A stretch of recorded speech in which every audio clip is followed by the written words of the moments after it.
I'm Shuli Ghosh in Doha. The main stories here on Al Jazeera.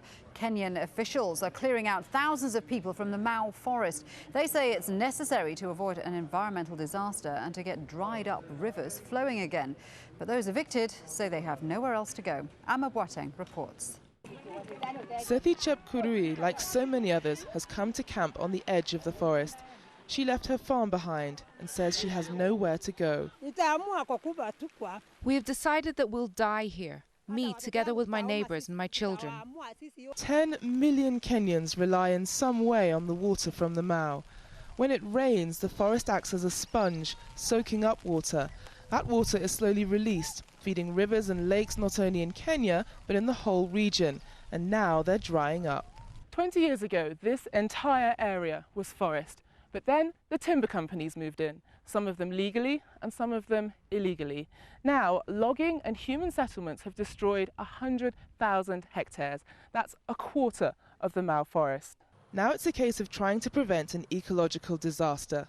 It's a delicate balancing act between satisfying the immediate needs of the local people against the longer-term interests of an entire country. Amma Boateng, Al Jazeera, the Mau Forest, Kenya. South African police say they've made more than 20 arrests in connection with attacks on Zimbabwean migrants.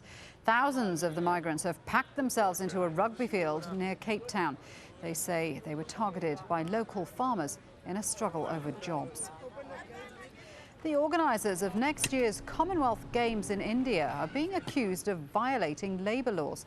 Al Jazeera has found construction workers housed in slums with no power and poor sanitation. Some labourers are reported to be working up to 12 hours a day, 7 days a week.